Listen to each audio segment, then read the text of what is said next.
지금 두 분이 가셔야 되는지 계속 시계를 보는데 요거까지만 하고 가요. 네, 알았어요. 이거 티 안 내려고 그랬는데 알았어요? 시계 안 봤는데? 지금 누구보다 초조해 보여요. 아, 그래요? 제가 지금 오랜 세월 보면서 네. 이렇게 초조해 보이는 건 진짜 오랜만이에요. 그런 쓸데없는 말 하시니까 질문을 아, 16분에 가야 돼요 지금. 아니, 그쪽 방송이 여기보다 더 좋거나 그런 건 아닐 거 그런 건 아니에요. 아니죠. 예. 나 그러니까, 국평 좋아해요. 예, 예. 여기까지만 하고 가요. 네, 예. 알겠습니다. 왜냐하면 민주당의 정치테러 대책위원회라는 곳이 있고요. 이 정치테러를 무엇을 얘기하고 있는 거냐? 2024년 1월 그 둘째 날이었나요? 부산 가덕도 신공항 현장에서 이재명 당시 대표가 테러를 당합니다. 네. 이 당한 이후에 상황들을 좀 볼 필요가 있는데 2025년 4월 3일에 국정원에서 보고서를 내요. 예.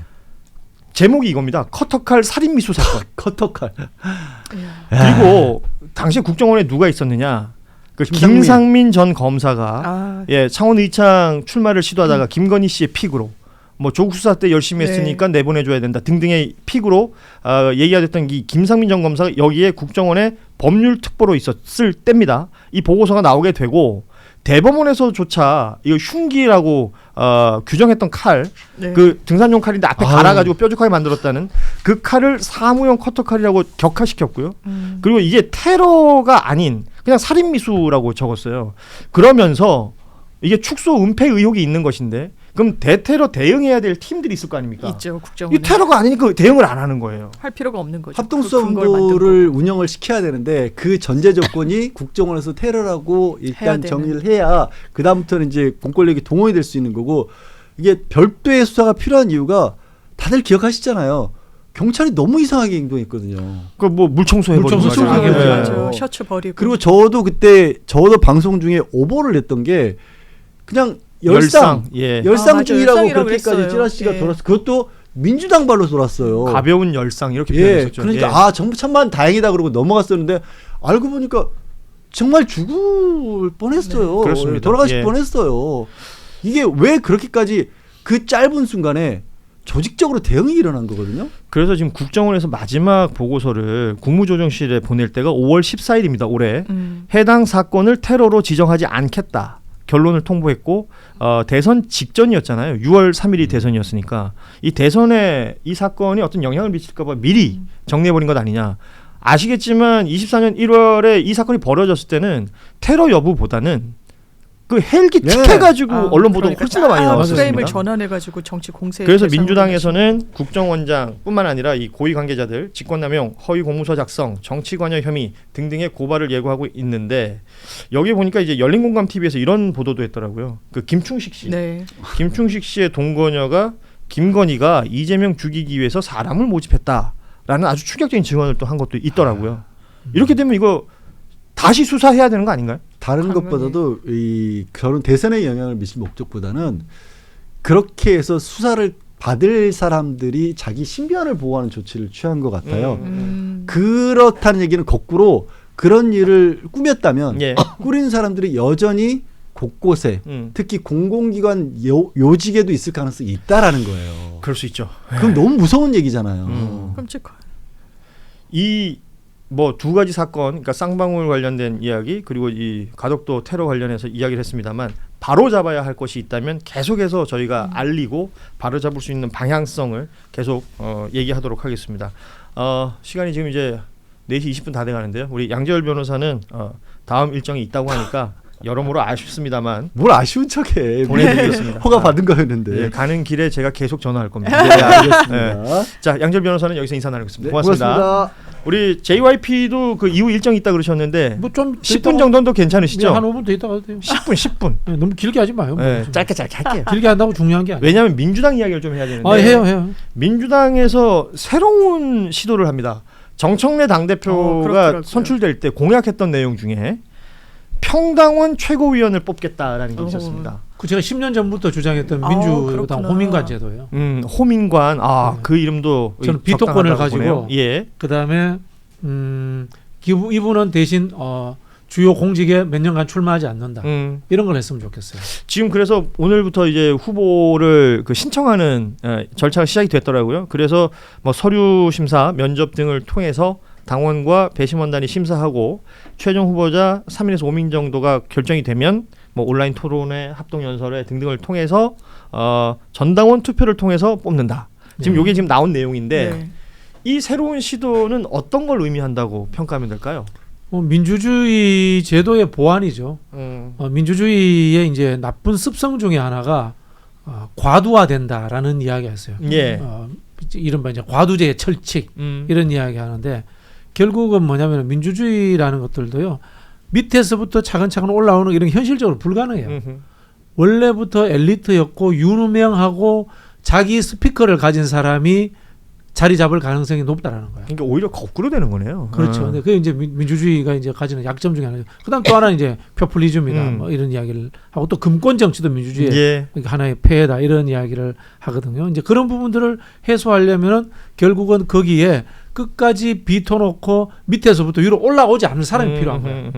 그게 이제 저런 제도죠. 평등한 제도인데 쉽게 말하면 이런 겁니다. 로마 이제 우리 민주주의 원형이 그리스 로마가 우리 예. 하는 게 우리 서양 사람이야. 그런 부분에서 어떻게 보면은 원로원이 있고 원로원이 상원이잖아요. 그다음 예. 민회가 있어요. 민회가 이제 우리가 지금 하는 있는 국회예요. 그렇죠. 거기 이제 하원. 원로원에서 예. 집정관 둘이를 뽑잖아. 집정관이 이제 지금으로 지금 대통령이나 총리예요. 그렇죠. 하는데 여기에 대해서 평민을 대표해서 비토할 수 있는 사람, 집정권은 못 가지더라도 집행권은 예. 그건 이제 호민관이라고 하는 거예요. 그러니까 뭐 크라쿠스 형제 뭐 이런 거 들어봤죠. 예. 그런 사람들을 이제 뽑는 거예요. 그래서 사실 민주주의에서 가장 중요한 거는 집행권보다도 비토권이에요. 못하도록 하는 거예요. 그러니까 정청래 대표는 이제 당원 중심의 정당 이걸 네. 굉장히 강조하지 않습니까? 그런 것들과 이제 맞물려서 어떤 결과를 낳을 것인가. 기대되죠.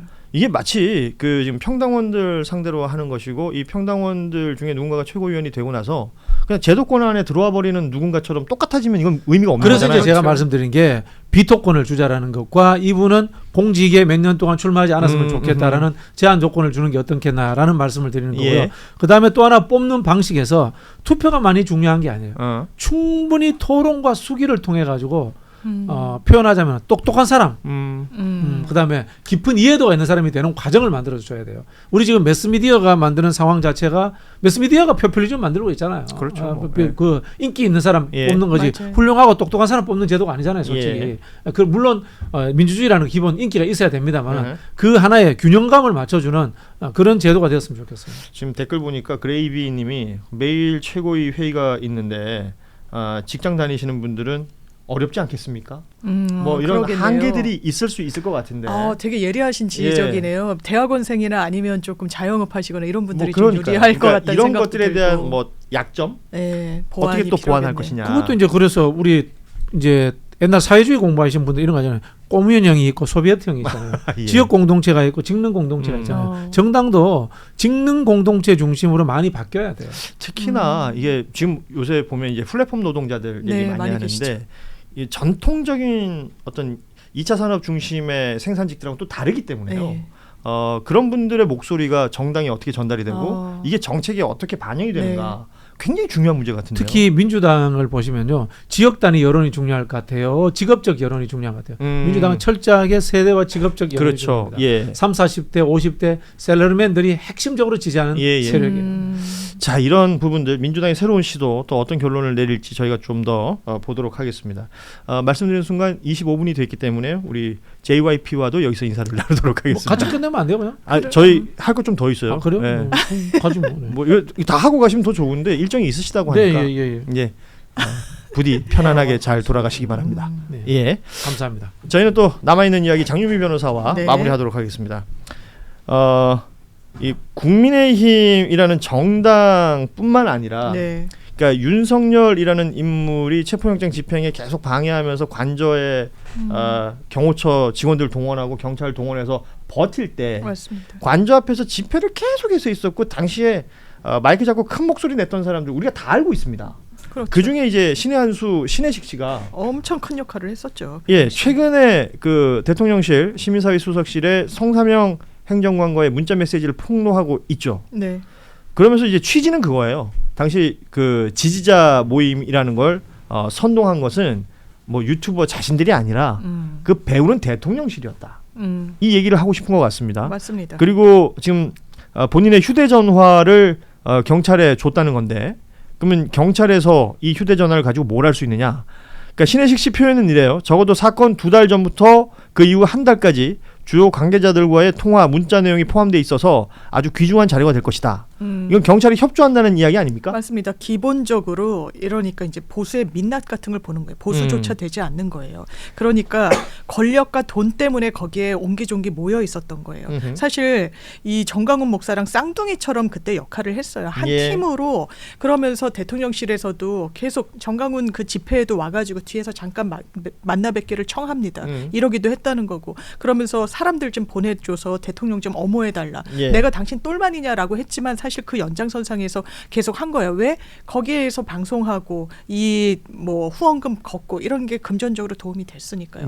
그러니까 이권과 권력 이게 사라지면 여기는 그냥 모래알처럼 흩어지는 거예요. 본인을 공익제보자로 보호해달라고 하면서 휴대전화까지 낸 겁니다. 다 들여다봐라. 거기에 누가 나올까요? 행정관 급들만 해서 한두 명에서 끝날까요? 그러지 않을 겁니다. 굉장히 결탁해 있고 그리고 윤석열 씨는 계속해서 유튜브들을 얼마나 관리하면서 경청하고 그랬습니까? 그러니까 그 연장선상에서 지금 당권 주자들도 면접 보고 머리 조아리는 거예요. 거기서 못 벗어나고 있는 거예요. 이게 지금 국민의힘의 현실이고 윤석열 정부의 민낯이었다. 이거 수사로 밝혀야 됩니다. 그러니까 전광훈 씨도 지금 뭐 여러 입장들을 내고 있습니다. 뭐 압수수색 당했다는 얘기 이런 것들은 다 알고 계실 텐데 그 대통령실의 사회수석실 비서관이 교회에 여러 번 다녀갔다. 아 예. 그러면서 이제 뭐 대통령이 왜 정치를 그렇게 하냐 이러면 반드시 탄핵당한다 뭐 이런 얘기를 자기가 해줬다는 거 아니에요. 네. 근데 이제 비서관한테는 그 얘기를 했는데 이게 대통령한테까지는 전달이 안 된 것 같다라는 얘기를 지금 정광훈 씨는 주장하고 있습니다.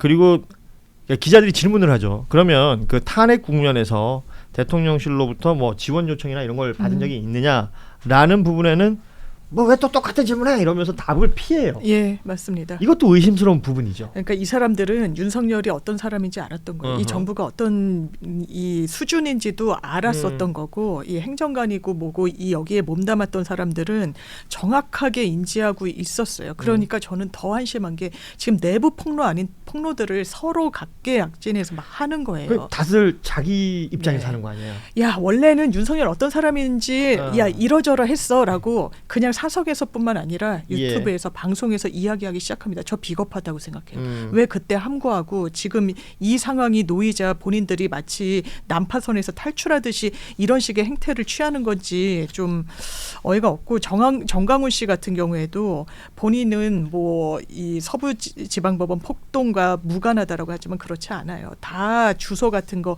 띄우면서 그 부분으로 달려가라는 식으로 이야기를 하고 종용을 했기 때문에 무관하지 않습니다. 더 한 단계 나아가서 거기에 윤석열 대통령실의 참모들이 무관한지도 이젠 같이 들여다봐야 되고 왜 그러냐면 지금 체포영장 집행도 막으라고 했는데 법원과 관련해서도 뭔가 공격을 할 동인이 있었던 거 아니겠습니까? 자기들로서는. 그렇죠. 예. 그리고 그 흔적들이 나오고 있고 신혜식 씨가 이제는 완전히 돌아섰기 때문에 여기에서 어떤 자료가 나오는지에 따라 또 그 민낯이 다시 한번 드러날 겁니다. 보면 이제 신혜식 씨는 수사기관에 협조하는 모양을 보이고 있고 정광훈 씨는 사실은 이런 거였어라고 이제 말로 뭘 해보려고 하는 것 같은데 예전과 달리 요즘은 그리고 이 사람들 모두 뭐 유튜브나 이런 것들이 굉장히 노출이 많이 돼 있잖아요. 그렇죠. 자료가 엄청나게 많이 남아 있습니다. 자료도 많고 다 증거로 남아 있고. 그렇죠. 국민들이 또 다 봤고요. 예, 이런 상황들까지 오늘 좀 정리를 해보도록 하겠습니다. 뭐 앞서 양절 변호사나 우리 박진영 비평가가 먼저 떠나셨습니다만 우리 장윤미 변호사도 후에 일정이 있어서 또 가셔야 됩니다. 예.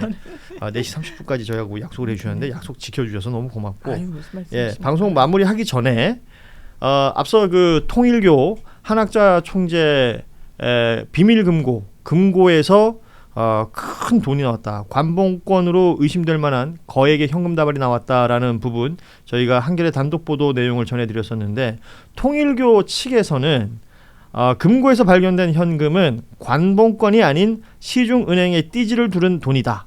액수도 수백억 원 규모가 전혀 아니다라는 입장을 내서 이 부분을 전해드리면서 오늘 방송은 마무리하도록 하겠습니다. 우리 장미 변호사가 함께해 주셔서 4시 반까지 무사히 방송을 마칠 수가 있었습니다. 함께해 주셔서 고맙습니다. 아유, 저야말로 감사드립니다. 자, 뉴스다이브는 내일 오후 3시 30분 광복절이지만 달력에 빨간 날로 표시되어 있지만 저희는 어김없이 3시 30분에 라이브로 다시 찾아뵙겠습니다. 고맙습니다.